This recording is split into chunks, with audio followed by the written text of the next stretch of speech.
आज पूरा देश राममय है।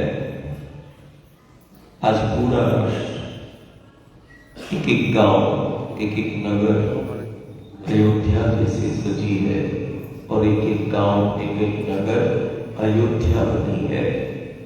दुनिया देख रही है कि भारत में अयोध्या में जहां प्रभु श्री राम का जन्म हुआ, वहां आज गर्भगृह में प्रभु श्री राम की मूर्ति की विग्रह विराजमान हुआ। एक मूर्ति की स्थापना गर्भगृह में हुई। राम अयोध्या में प्रगटे राम जीवंत है, शाश्वत है, सनातन है, व्यापक है, अनंत है, सर्वत्र है, समर्थ है। राम, मेरा राम अयोध्या में गर्भगृह में मूर्ति की स्थापना के रूप में दुनिया देख रही है, लेकिन अयोध्या में मूर्ति की स्थापना नहीं। मेरा राम वो सत्य है, जीता जागता सत्य है, जो जीव जगत ब्रह्मांड का आधार है। नहीं तो राम है। राम दृष्टि है और राम भी वो सृष्टि है। दृष्टा भी राम है और मेरी दृष्टि भी राम है। सृष्टि भी राम है और सृष्टि का कर्ता भी राम है। सब राम ही है। तो अयोध्या में मूर्ति की स्थापना नहीं, गर्भगृह में मूर्ति का विग्रह नहीं रखा, मूर्ति की स्थापना नहीं है। जीते जागते है वो सत्य की स्थापना है, जो गांव गांव घर घर में हो रही है। सत्य की स्थापना है, वो धर्म की स्थापना है, जो आज सारे देश में गांव नगर में दिखाई दे रही है। वो धर्म की स्थापना है, वो सत्य की स्थापना है, मूर्ति की स्थापना है। राम जीता जागता सत्य है।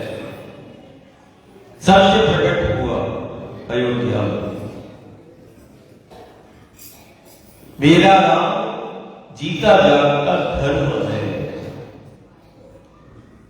राम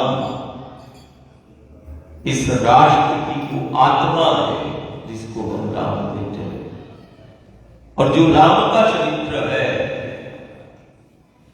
इस भूमंडल में वो राम का चरित्र के रूप में इस देव धरा का वो राष्ट्र का चरित्र है जिसको हम रामचरित्र कहते हैं। राष्ट्र का चरित्र है, धर्म की जीवंत मूर्ति वो मेरा राम है, सत्य की जीवंत मूर्ति मेरा राम है। और आज देखो परिक्रमावासी, जब 500 वर्ष व्यतीत होने के बाद जब पुनः गर्भगृह में विग्रह प्रभु श्री राम का वहां स्थापित होता है, तो जैसे कृष्ण ने अर्जुन से बोला कि देखो तुम मेरी दृष्टि से देखो तो तुम्हें समझ में आएगा कि ये क्या हो रहा है। दुनिया को लग रहा है अयोध्या में गर्भगृह में रामलला का विग्रह स्थापित हो रहा है, ये सामान्य है। लेकिन वो गुरु की दृष्टि से देखोगे तो तुम्हें नजर आएगा कि घर घर में, गांव गांव में, नगर नगर में वो सत्य की स्थापना हो रही है, वो धर्म की स्थापना हो रही है। वो सत्य की स्थापना और धर्म की स्थापना की अलग मूर्ति स्थापना है, सत्य की स्थापना है, धर्म की स्थापना है। राम इस देव धर्म जीवंत अभिव्यक्ति है। अयोध्या में मंदिर निर्माण या गर्भगृह में वो विग्रह जो विराजमान हुए, हम थोड़ा देखें अयोध्या हमारा धर्म, हमारी संस्कृति का जीवंत अभिव्यक्ति है। अयोध्या है, मथुरा है, काशी है, इसका कोई विकल्प नहीं। बात मंदिर निर्माण की नहीं, बात उस व्यक्तित्व के निर्माण की है, और वो व्यक्तित्व के निर्माण की आधारशिला वो अयोध्या में स्थापित हुई। राम ने इस राष्ट्र का वो आत्मा है, बिना राम के ये हमारा राष्ट्र की कोई जीवंतता नहीं, ये हमारे राष्ट्र की आत्मा जैसे है, राम है, वही हमारा परमात्मा है। और जैसे आज परिक्रमावासियों को रामगढ़ अयोध्या यदि प्रभु श्री राम की जन्म स्थली है, तो यही मारेवा का पथ प्रभु श्री राम की 24 वर्षों की साधना स्थली। 14 वर्ष पिता के वचन पर वनवास के दौरान प्रभु ने धर्म स्थापना, धर्म जागरण किया। 14 वर्ष वनों में रहे, और यही वो माँ नर्मदा का पथ है जहां 24 वर्षों तक प्रभु श्री राम ने साधना की है। असाधारण है इस रेवा का पथ, ये वही द्वार है जहां प्रभु का आगमन हुआ। और देखो परिक्रमावासियों का एक संयोग ही है कि परिक्रमा करते करते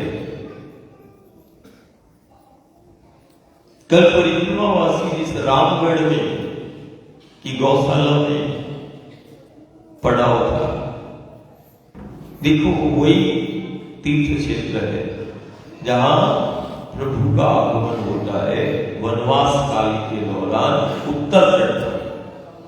और लंका विजय के बाद, धर्म स्थापना के बाद, धर्म रक्षा के बाद जब अयोध्या वापिस होते हैं, और उसके बाद 24 वर्षों तक नर्मदा के दक्षिण तट पर साधना करते हैं। असाधारण है। और वो रामगढ़, वो नर्मदा के एक एक गांव सरयू के गांव, गंगा के किनारे के गांव, वो सब आज देखो एक एक गांव वो अयोध्या जैसी नजर आ रही है। जैसे प्रभु का आगमन होता है तो दीप उत्सव होता है, वैसे आज जब गर्भगृह में प्रभु राम का वो विग्रह विराजमान हुआ तो आज देखो सारे देश में एक दीपोत्सव, एक उमंग, एक हर्ष उल्लास का वातावरण घर घर गांव गांव में देखने के लिए मिल रहा है। चारों तरफ उमंग है, हर गांव नगर अयोध्या जैसी नजर आ रही है कि नहीं। जैसे गोपी का भाव है, घर घर में कृष्ण को प्रकट कर लिया। आज समूचे देश में तुम कहीं भी देखोगे तो हर घर गांव नगर ऐसा लग रहा है जैसे अपने गांव और अपने नगर ने, नगरवासियों ने, गांव ने अपने राम को प्रकट कर लिया। जैसे गोपियों ने घर घर में कृष्ण को प्रकट कर लिया, वैसे ही आज वो वातावरण बन गया कि गांव नगर वासियों ने अपने गांव को, अपने नगर को ही अयोध्या जान अपने ही गांव नगर में उस राम की जोत को जला के, राम की जोत मतलब उस सत्य की जोत, और जब सत्य की जोत जलती है तो ज्योति का वो प्रकाश भी राम है। आने वाले समय में यही सत्य की जोत जो आज घर गांव नगर और समूचे देश में जल रही है, यही सत्य की जोत और यही सत्य की ज्योति का प्रकाश बहुत सारे संक्रमण और आपदाओं से तो बचाएगा ही, साथ में यही सत्य की जोत आने वाले समय में सनातन धर्म की स्थापना में सबसे बड़ा योगदान इसी सत्य की जोत ये आधार बनेगी। ये आज की बेला आधार बनेगी, कारण राम हमारा अस्तित्व है और अयोध्या अब समूचे विश्व में वो जीवंत, वो धर्म और संस्कृति की वो स्मृति के रूप में आज दुनिया अयोध्या को देख रही है। अयोध्या को नहीं देख रही, हमारी सनातन धर्म और संस्कृति के उस गौरवशाली इतिहास को देख रही है, जो अब अयोध्या का वो मंदिर प्रमाणिकता देगा समूचे विश्व में। प्रभु का ही चरित्र है जिसने जीना सिखाया, अपनों के साथ कैसे रहना है, परिवार के साथ कैसे रहना है, साथ में कैसे चलना है, ये चलना वही प्रभु राम का चरित्र हमें शिक्षा देता है।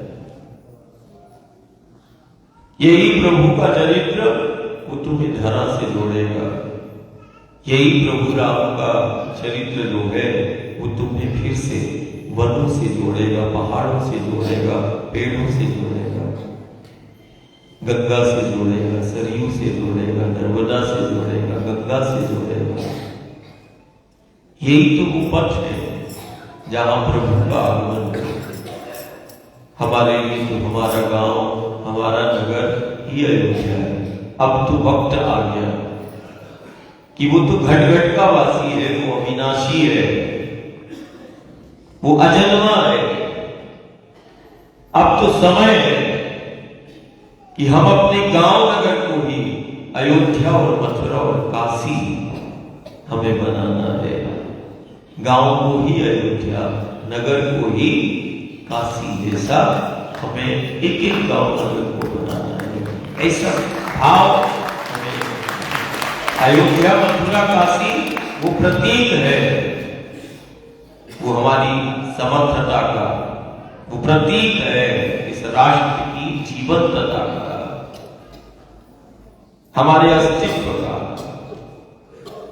धर्म का, संस्कृति का वो प्रतीक है। और आज पूरा वातावरण वो राममय है। हर जगह देखो दीप जल रहे नाम स्मरण हो रहा है, परिक्रमावासी नाम स्मरण करते करते चल रहे हैं। बड़ा अच्छा संकल्प है, 125 करोड़ ना, 125 करोड़ राम अक्षर। और एक ऐसी साधना मैया के पद पर, यहां तो चलना ही साधना है, लेकिन वो साधना में एक और साधना है कि राम नाम का स्मरण करते हुए वो प्रत्येक परिक्रमावासी सुबह से लेके शाम तक पूरे पद पर राम अक्षर का स्मरण करते करते वो चल रहा है। असाधारण क्षण और पल है। ये सिर्फ साधना जीव का कल्याण नहीं करेगी। साधना तो कोई भी हो जीव का कल्याण करती है, लेकिन जो नर्मदा के पथ पर जो पथिक बना हुआ है परिक्रमावासी, और परिक्रमा एक साधना है, ये वो साधना है जो जीव का ही नहीं जगत का कल्याण करे, निश्चित है। हमें बस उस प्रभु श्री राम के आदर्शों का आत्मसात करना है जो उन्होंने जीकर हमें बताया है। चरित्र हमारा आधार है, और अब समय है कि जो प्रभु ने जीवन को जिया और लीला की है, यदि प्रभु ने लीला की है तो उन्होंने बोध कराया, जीना सिखाया, और आज आवश्यकता है उन प्रभु श्री राम के आदर्शों को आत्मसात करने का। देखो, महलों में नहीं रहे, हम बोलते वन में रहे, वन में बने हैं राम, और मर्यादा पुरुषोत्तम कहलाए हैं राम। वन में रहकर तुमको वनवासी बताते हैं, और वन में रहकर मुझको जीना सिखाते हैं। वही तो है राम। कामदगिरी से प्रार्थना करते हैं, वही तो है मेरे राम। गंगा सरयू नर्मदा का मान करते हैं, वही तो है मेरे राम। अयोध्या की माटी का मान करते हैं, अयोध्या की माटी और अयोध्यावासी का मान करते हैं, वही तो है राम। प्रत्येक जीव का मान करना सिखा दिया, प्रत्येक जीव का मान करता है, वही तो है मेरा राम। सबरी के झूठे वेरों को खाता है, जाति पाति का भेद मिटाता है, और केवल प्रेम और सेवा का रिश्ता वो बताता है, वही तो है मेरा राम। जाति को और कुल को देखकर कभी परमात्मा नहीं मिला, ईश्वर नहीं मिला। ये प्रभु के चरित्र ने बता दिया कि जाति और कुल, परमात्मा ईश्वर इसको नहीं देखता। सबरी को जाति और कुल के आधार पर राम नहीं मिले, प्रेम और निष्काम सेवा के आधार पर सबरी को राम मिले। राम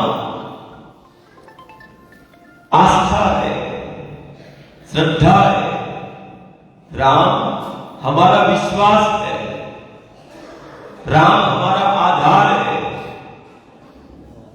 और उस राम कि उन आदर्शों का आत्मसात करने का ये समय है जब सारी दुनिया संक्रमण और आपदाओं का शिकार हो रही है। इस संक्रमण और आपदा के दौर में केवल और केवल एक सत्य है, वो है प्रभु राम का चरित्र। वो चरित्र ही है जो इस भीषण आपदा और संक्रमण काल में वो हमारे गांव नगर का आधार, सुरक्षित जीवन, व्यवस्थित जीवन, सुखमय जीवन, आनंदित जीवन, वो सब सूत्र हमें वो राम के प्रभु के चरित्र में हमें मिल जाएंगे। प्रभु को सब चाहते हैं, प्रभु भी तो किसी को चाहते होंगे। देखो, एक रामचरितमानस का सुंदर कांड का वो दोहा हम बार बार भक्त प्रेमियों को बोलते हैं। तुलसी के मन में प्रश्न आता है, प्रभु किसको चाहते हैं? राम जी किसको चाहते हैं? हनुमान जी महाराज को चाहते होंगे, दादा को चाहते होंगे, और दादा राम जी को, और राम जी दादा को चाहते हैं। तो चित्रकूट के घाट पर तुलसीदास जी से जब वो रचना कराते हैं रामचरितमानस की, सुंदर कांड में वो लिखवाते हैं कि तुम लिखो, और उन्होंने लिख दिया। क्या लिखा? आज का सबसे बड़ा महामंत्र हो जाएगा इस आनंद की बेला में, उमंग की बेला में, इस सूत्र को आत्मसात जरूर करना। ये रामचरितमानस का सुंदर कांड में तुलसी से लिखवाया। क्या लिखवाया? दादा ने क्या लिखवाया कि सगुण उपासक परहित निरत नीति दृढ़ ने तेनर प्राण समान हो जिनके निज पर प्रेम। जो ईश्वर की शक्ति की सगुण उपासना करता है वो प्रभु श्री राम को प्राणों के समान हुई। सनातन वही निर्गुण निराकार, जब वो साकार होते आता है। और देखो ये वही निमाड़ की माटी है, ये वही निमाड़ है कि हम अभी 2 दिन पहले इन्हीं द्वापर त्रेता में एक बार और कलयुग में प्रभु आए बारंबार, धर्म स्थापना, धर्म जागरण। ये वही निमाड़ की माटी और ये वही तट है जहां त्रेता में प्रभु का आगमन होता है, द्वापर में भी कृष्ण का आगमन इधर होता है, और कलयुग में बारंबार इसी नर्मदा के तीरे, रेवा के तीरे नारायण बारंबार आता है। इस बात की प्रमाणिकता अभी पिपलान में जो सिंगाजी महाराज निवाड़ मालवा की नहीं, राष्ट्र की जीवंत अभिव्यक्ति के रूप में नर्मदा के पथ पर प्रकट हुए, सिंगाजी महाराज के ज्येष्ठ पुत्र पिपलान में कालू जी महाराज स्थान है जहां पर परिक्रमावासियों ने पढ़ा हुआ। हूबहू देखो, यमुना कितनी ने गोविंद ने लीला की, वैसे ही वो कलयुग में वो गुरु के रूप में वो नारायण ही तो लीला करता है, वो नारायण ने ही लीला की।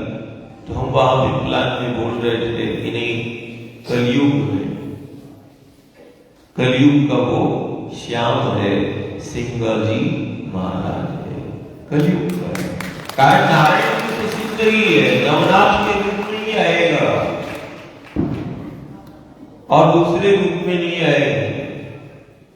और निवाड़ मालवा की ये माटी ने ऐसे ही एक नारायण स्वरूप, ऐसी एक मूर्ति प्रकट हुई 500 वर्ष पूर्व, जिसने उस निर्गुण निराकार, वो आत्मा और परमात्मा में भेद बताया, और आत्मा और परमात्मा का जिसने साक्षात्कार कराया, और जिसने सबको राममय और हरि भक्ति में लीन कर दिया, वो सिंगाजी महाराज असाधारण निमाड़ की पहचान। जो आज उमंग का, उल्लास का वातावरण है, पूरा राममय है। और सिर्फ गांव नगर ही क्या, मैं तो प्रार्थना मां से करता हूं कि जीवन ही राममय हो जाए तो सबसे अच्छा। और जैसे अयोध्या में मंदिर में गर्भगृह में विराजमान हुए प्रभु का विग्रह, वैसे ही हमारी मां से प्रार्थना है तुम्हारे मन में भी विराजमान हो जाए, तुम्हारा जीवन ही राममय हो जाए। तो फिर तो अयोध्या, मथुरा और काशी तुम्हारा घर द्वार ही हो जाए। ऐसी हम मां से प्रार्थना करते हैं कि वो गांव नगर और घर द्वार ही तुम्हारा अयोध्या बन जाए, मथुरा हो जाए, काशी हो जाए। जब मन में वो प्रभु की मूरत आ जाए और मन में वो प्रभु की छवि आ जाए हृदय में, जैसे दादा के हृदय में सीताराम की छवि आ गई, तो उतनी तो सामर्थ्य नहीं कि हम अपने हृदय में प्रभु की छवि को धारण कर लें। एक और ध्यान रखना है कि यदि संगत अच्छी है तो फिर सहज जीवन हो जाता है, आनंदित हो जाता है। और वो संगत कभी कभी वो शक्ति का मिलन करा देती है। ऐसी संगत का एक स्मरण आता है अंगद। अंतिम समय पिता बोल गए कि देखो इन्हीं के साथ में रहना। अंगद से क्या बोले कि तुम इन्हीं के साथ में रहना, जिसको तुम हनुमान जी महाराज बोलते हो, ये साथ में रहना। अंगद को संगत मिली। अब देखना, प्रभु ने आज्ञा दी, लीला है, शक्ति की खोज करो, पता लगाओ। सब चारों दिशाओं में गए और खोजते खोजते वो लंका पहुंचे। लंका में मैया को देखा, संवाद हुआ। संवाद के दौरान मैया को थोड़ा संशय हुआ, ये वानर, इसमें ऐसा क्या है? तो वानर के रूप में 11वें रुद्र ने उस अशोक वाटिका में मैया को थोड़ा कला कौशल भी दिखाया कि मैया वानर नहीं देख, वानर बन के, मैं बालक बन के, वानर बन के मैं अभी चाहूं तो तुझे ले जा सकता हूं और इस लंका का, इस माया नगरी का इसी क्षण विध्वंस कर सकता हूं और विध्वंस करके इन आसुरी तामसी प्रवृत्तियों का अंत करके मैं तुझे इसी क्षण ले जा सकता हूं। लेकिन प्रभु की आज्ञा,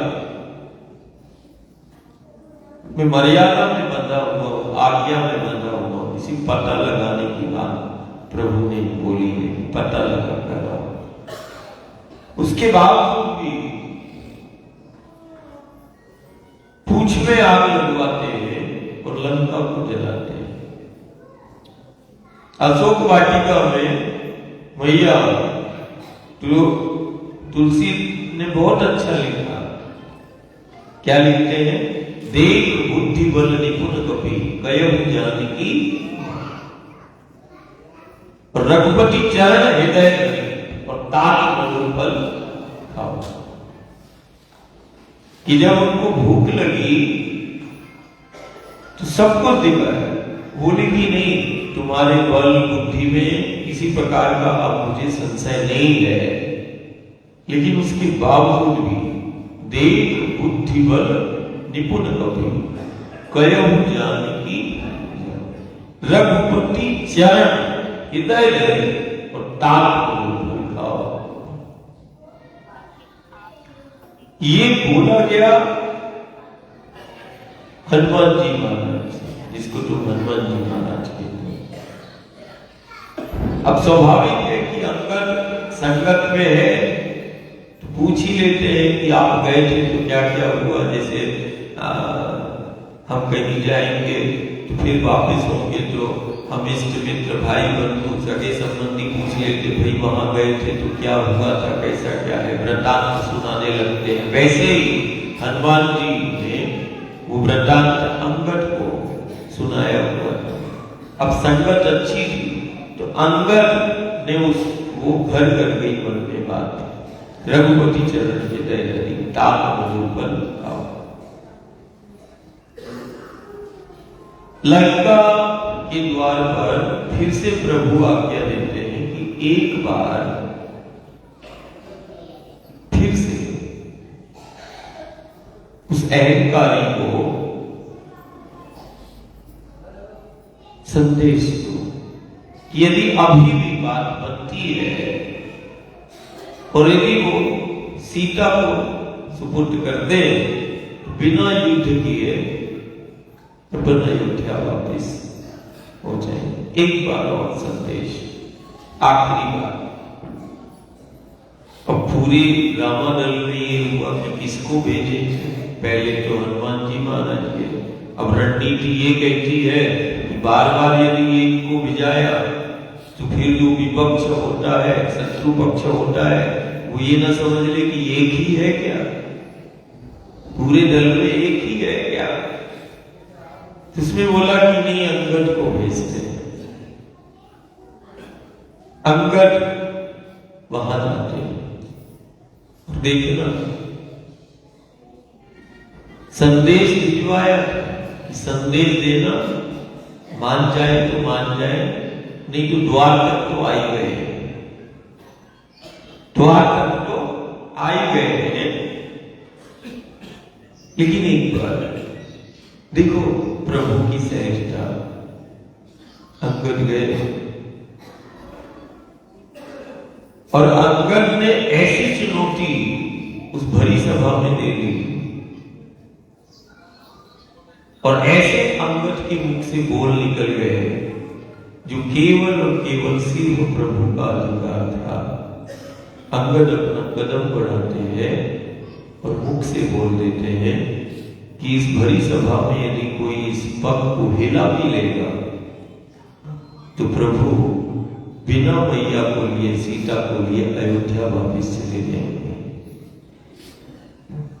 अब ये अधिकार तो सिर्फ राम का था, लेकिन अंगद के मुख से वो निकला। सभी ने प्रयास किया अंगद के पैर को खिसकाने का, हिलाने का, कोई हिला नहीं पाया और अंगद अपना संदेश और प्रभु की समर्थता उस भरी सभा में प्रकट करके पुनः आ गए। तो फिर दादाजी पूछते हैं, हनुमान जी पूछते हैं कि क्यों तुम्हें शांति के लिए, संदेश के लिए भिजवाया था, तुमने कदम बढ़ा के इतना बड़ी चुनौती उस मायावी सभा में दे दी। इस चुनौती के पीछे क्या आधार था, क्या आधार था तुम्हारे इस बोल के? तुमने बोला तो किस आधार पर बोला है? तो बोले आप ही से तो सुना था। बोले क्या सुना था? बोले आप जब मैया की खोज में गए थे तो मैया और आपका संवाद हुआ था। बोले हाँ हुआ था, तो मैया ने आपको बोला था। तो रामचरितमानस में लिखा, देख बुद्धि बल निपुण कपि गयो जानकी जाओ, रघुपति चरण हृदय धरे और तात मनोबल आओ। आपसे बोला था और आपके मुख से हमने सुना था। अब हमारी सामर्थ्यता नहीं थी कि हम राघवेंद्र सरकार की छवि को हृदय में रख लें, लेकिन हमने तो लंका के द्वार पर राघवेंद्र सरकार का ध्यान करके हमने तो अपने हृदय प्रभु राम के उन चरणों का, रघुपति चरण हृदय धरे, हमने तो चरण को रख लिया था अपने हृदय में ध्यान करते हुए और अपने पग को आगे कर दिया। हमने अपने चरण को आगे किया। ध्यान देना, अंगद क्या कहते हैं? हमने अपने चरण को आगे कर दिया, लेकिन उससे पहले जो आपसे सुना था और मैया ने जो आपसे कहा था उसका हमने पूर्णतः अक्षरशः कि राघवेंद्र सरकार के प्रभु राम के चरण हृदय में हमने रखे ध्यान करते हुए और अपने चरण आगे। अब बताओ, जिसके हृदय में राम के चरण है, अब उसका चरण कौन हिलाए? आज का ये भी संदेश है कि कम से कम हम तो चरण भी रखने के वो नहीं। इस कलिकाल में तो गुरु गोविंद की वो वाणी रख लो हृदय में और दुनिया में जो तुम्हें कार्य करना है वो कर लो। सिर्फ वाणी को रखना है। वो रामायण और गीता, वो गुरु चरित्र, वो राम का चरित्र, वो कृष्ण का चरित्र, तुम तो वाणी को रख लो हृदय में, वाणी को रख लो। मैं तो छवि की भी बात नहीं करता, मैं तो वाणी की बात करता हूं कि बोल रख लो। मंत्र मूलम गुरु वाक्या, जो गुरु गोविंद के मुख से निकला है तुम तो उसको हृदय में धारण कर लो। और जो भी काज तुम्हें करना है, घर के, समाज के, राष्ट्र के, अरे गुरु की वाणी को, गोविंद की वाणी को रख लो तुम तो दुनिया में जहां तुम्हें काम करना है वहां तुम काम कर सकते हो। कवन सुकाज कठिन जग मारी, जो नहीं होए तात तुम पाई। राम काज लगी तब अवतारा, सुनते ही भयो पर्वताकार। ऐसा कोई कार्य ही नहीं जो तुम नहीं कर सकते। तुम तो घर द्वार से बाहर निकल गए, कोई परिचय की आवश्यकता नहीं। बस तुम्हारे हृदय में गुरु गोविंद की वाणी हो, तुम तो दुनिया में चले जाना, दुनिया अपनी लगेगी तुम्हें। कब? ये समाज, ये दुनिया तुम्हें तब अपनी लगेगी जब तुम गुरु की दृष्टि से देखोगे और गुरु की वाणी को आत्मसात कर लोगे। तो ये पूरा विश्व तुम्हें अपना लगेगा, घर घर अपना लगेगा, गांव गांव अपना लगेगा, ये पूरा सब अपना लगेगा। ये उतना आकर्षण है। आज वही आत्मसात करने का समय है कि अयोध्या में गर्भगृह में वो मूर्ति विराजी रामलला स्थापित हुए। वो राम की वो मूर्ति की स्थापना नहीं, वो घर घर में सत्य की स्थापना है, वो घर घर में धर्म की स्थापना है। और जब और धर्म के लिए धर्म की स्थापना की, देखो राम भक्तों ने 500 वर्ष धैर्य रखा और धैर्य के साथ त्याग भी, बलिदान भी, जप भी, तप भी, सब कुछ किया। न जाने 500 वर्षों में क्या क्या होता चला गया। अरे कोई 5 दिन यदि तुम्हें घर से बाहर निकाल दे और कब्जा कर ले तो तुम कल्पना करो क्या होगा। सिर्फ 5 घंटे, 5 दिन भी बहुत हो गए। 5 घंटे यदि तुम्हें अपने द्वार से बाहर कर दिया जाए कि तू बाहर, तो तुम कल्पना करना कि तुम्हारी क्या स्थिति बनेगी। 500 वर्ष बहुत होते हैं, कितना धैर्य। और धर्म का पहला लक्षण है धैर्य। धैर्य धर्म का पहला लक्षण है धैर्य। और वही धैर्य पुनः जो है वो धर्म की स्थापना कर दी, वो राम के विग्रह के रूप में किया। उन्हीं ने निमित्त कोई भी बन जाए, करता तो केवल एक ही है, वो मेरा राम है, वो मेरा गुरु है, वो मेरा गोविंद। करता एक ही और करता करता प्रकट कर देता है ऐसे, और वो हमें निमित्त बना देता है। आज उन्हीं आदर्शों को आत्मसात करने की आवश्यकता है। यही सच्ची राम के प्रति आस्था होगी, श्रद्धा होगी कि हम उस राम के चरित्र का आत्मसात कर ले और गांव और घर को सबसे बेटर और सबसे सुरक्षित करने का समय है। हाँ, यही साधना का मूल है। बड़े उमंग उत्साह के साथ मैया की आरती करेंगे, कारण ये तो मैया का पथ प्रभु की साधना स्थली है। और 22 और 23 जनवरी ये अपने आप में एक योग है। आज रामलला गर्भ में विराजमान है और देखो कल गर्भ के बाहर है 23। ये भी दुर्लभ, इस सत्य को भी कोई नहीं झुठला सकता। बड़ा दुर्लभ योग। एक भक्त प्रेमी पूछता है, दादा बड़ा सुंदर वो है। मैंने क्या हुआ?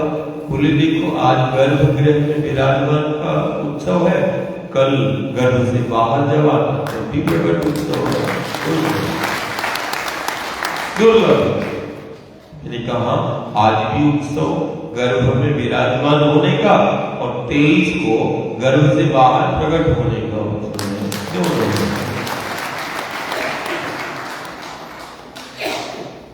एक मूर्ति के रूप में विग्रह, एक गुरु के मूर्ति के रूप में जीवंत विग्रह है। दोनों ही सत्य की मूर्तियां है ना। परिक्रमावासी आज और कल यही बड़वाह में इसी स्थान पर कल पूरा दिन और रात्रि कल का पड़ाव इधर ही है। बहुत उमंग उत्साह से परिवार के साथ, और सब परिवार ही है, और बहुत उमंग उत्साह के साथ भजन कीर्तन के साथ, सत्संग के साथ, आनंद के साथ। कल किसी भी प्रकार का कोई वो नहीं करना है, क्या एक दूसरे से लड़ना नहीं है। अच्छा, प्रेम से भी लड़ाई होती है, फिर गले भी मिल जाते हैं, बहुत शांति से, बहुत आनंद से। हाँ, आज और कल हमें यहीं पर साधना करना है। फिर हम 24 की सुबह आगे का पड़ाव करेंगे। कल 23 पूरा दिन और रात्रि रहेंगे। हाँ, और पूरा उत्साह के साथ आज मैया का पूजन, और आज ही से उत्सव चालू हो जाए। ये उत्सव तो अपना ओंकारेश्वर तक 1.25 महीने का है। रामनवरात्र भी आ जाएगी, 9 वर्ष भी इसी नर्मदा के पट पर, दक्षिण तट पर हम आ जाएंगे। तो निश्चित है ये उत्सव एक दिन का नहीं। हम तो ये प्रार्थना करते हैं कि तुम्हारे जीवन का उत्सव हो जाए, जीवन ही उत्सव हो जाए, और तुम्हारा जीवन ही राममय हो जाए। ऐसी भगवती से हमारी प्रार्थना है कि माँ, जैसे अयोध्या में वो गर्भगृह में विराजमान वो मूर्ति है, वैसे ही हर एक मन के अंदर वो रामलला की छवि आ जाए, और वो राम के आदर्शों को आत्मसात कर ले, और ये जीवन उसका उत्सव हो जाए। ऐसी माँ बुद्धि दे, ऐसी माँ वो शक्ति दे। कारण बिना बल बुद्धि विवेक के ये संभव नहीं। तो ऐसा माँ से बल मांगते हैं, आज ऐसा माँ से वो बुद्धि मांगते हैं कि उतना बल, उतना बुद्धि और उतना विवेक, धैर्य हमें देना कि हम घर गांव नगर में, और हम अपने जीवन को भी राममय कर लें, और हम अपने गांव नगर को भी राममय कर लें। ऐसा बल बुद्धि विवेक हमें देना कि हम अपनों के साथ हम चल सकें, है ना। तो आचार्य पूजन के लिए सब तटवासी परिक्रमावासी के साथ पूजन करें। उस मुख्य परिवार जो है मैया का पूजन करें, और आरती के बाद जैसे अभी भजनों की धुनी लगी थी, वैसे ही अपन भजन करेंगे। हाँ, तो आरती के तुरंत बाद भजन भी चलते रहेंगे। और जब भूख वैसी हो तो मैंने परिक्रमावासियों को बता ही दिया, जय ओम जय ओम जय ओम, ऐसा बोलना तो मैं समझ जाऊंगा। बढ़िया प्रसादी भी, हाँ, आज और कल बढ़िया प्रसादी के साथ, बढ़िया मैया की प्रसादी और बढ़िया मैया के पद पर साथ, हाँ, पूजन प्रारंभ करेगा। जय ओम जय ओम जय ओम मां, जय ओम जय ओम जय ओम मां, जय ओम जय ओम जय ओम मां, जय ओम जय ओम जय ओम मां। ओम हरि ओम महापवित्रे धारणं, ओम त्रियाचमन्, ओम नारायणाय नमः, ओम माधवाय नमः, ओम केशवाय नमः, ओम ऋषिकेशाय गोविंदाय नमो नमः, हस्त्रो वृक्षं ऋषिकेशाय नमः। ओम प्रथम सुस्तेनं धारयन्तम्, ओम सुस्तेन इंद्रो वृद्धशिवामोघः विश्ववेदाः, सुस्तेन राक्षो अरिष्टनेमिः, सुस्तेनो वेदस्पतिर्धातुः। सभी परिक्रमावासी ध्यान दें, आपको भी एक साथ पूजन करना है। ओम हरि ओम हरे परमात्मने, प्रथम दीपं प्रज्वलते, ओम शुभं करोतु कल्याणं, आरोग्यं धन संपदा, शत्रु बुद्धि विनाशाय, पूजा दीप नमस्तुते। ओम दीपस्य देवताभ्यो नमः, प्रथम मंगलम दीपमः प्रज्वलते, अक्षय दीपं पूजयामि। हाँ, दीपक प्रज्वलित कर ले, दीपक का पूजन कर ले, चंदन अक्षत फूल छोड़ दे, प्रणाम कर ले। ओम जलगंधा गंधादि पुष्पाणि समर्पयामि दीपस्य देवताभ्यो नमः हरे परमात्मने ओम अतिश्री ध्यानम ध्यान कर रहे हैं गणेश भगवान का मां नर्मदा का नर्मदेश्वर भगवान का श्याम रामचंद्र भगवान का स्मरण करना है ध्यान करना है ओम हरि ओम गजानन भूतनाथ सेवितम कपित्तजम्बो फलचारवक्त्रम उमासुतं शोक विनाशकारणम नमामि विघ्नेश्वरपाद पंकजं नमो देव्यै महादेव्यै शिवास्तुभ्यं नमः त्रिकटे भद्राय देवतामृताः ईश्वताम् अभिनव विश्वल्ले संग्रासुता ओम मर्दनवधवोले मालती पुष्पमाला जयति जय पादा काम्या स्वमोक्षे लक्ष्या भक्त्या रूप्यो हृदया सिन्दा जामा नर्मदेश्वरे मनोमुजवं पद्मारुद्र वेगं तेन्द्रियं बुद्धे वदां वरिष्ठं वाता जलपातुभ्यं श्रीरामदूतं शरणं प्रपद्ये ओम श्रीरामचन्द्राय ओम श्रीमद्देवताभ्यो श्री ध्यानं समर्पयामि ओम ज्योतिः पूर्वस्वाहा त्र्यंबकं यजामहे सुगन्धिं पुष्टिवर्धनम् गुरुवायुर्यो वन्दनान् रुद्रो मोक्षे मामृता श्री भगवते शारदा शिवाय नर्मदेश्वराय नमः ओम श्री खण्डमण्डलाकारं व्यापृतमेन चराचरं तत्पदं दर्शितमेन तस्मै श्री गुरुवे नमः तस्मै श्री राधागुरुवे नमः श्री गणपत्यादि देवता ओम नारायणाय नमः श्री नर्मदेश्वराय रामचन्द्राय देवता ध्याय करते अक्षत पुष्पाणि समर्पयामि अत श्री ध्याने वन्दने अर्घने पूजने शुभ्राक्षमायास्ते यदि अक्षत पुष्पाणि समर्पयामि अत श्री पूजयामि पूजन करना है 4 बार जल छोड़ना है इसके बाद चंदन अक्षत फूल धूप दीप समर्पण करना है ओम हरि ओम शुद्धवानः शुद्धवानो गणे वृष्ण्याष्टः सुरताक्षे रुद्रारिष्टे वसुपतिकर्णः यामावृत्तः रुद्राय नमो रूपा पारजन्तः ओम श्रीखण्डचन्द्रं दिव्यं यद्धृतं अग्र्यं सर्वदेवानां चन्द्रं प्रतिगेहिता ओम शंकरे महामाया त्रिलोक से सुपूजिते ओम अतश्री ओम अष्टगंध समायुक्तं दूरमुष्णारतं ग्रहाण परमेश्वरी ग्रहाण परमेश्वरः चन्द्राणि लेपनानि ते कुङ्कुमरोलि नाना परिवर्तित प्राणि प्रतिगीर्तं श्री भक्ताग्रहाण परमेश्वरी श्री भक्ताग्रहाण परमेश्वरः अतिश्री ओम अक्षतान् नाना परिवर्तित समर्पयामि ओम अक्षतान् प्रतिगीर्तां धूपम् ओम वनस्पति रसो जगद्दत्तम् अग्रेयं सर्वदेवानां धूपं दर्शयामि ओम इष्टे ग्रहाणं लोकेश्वरीयानि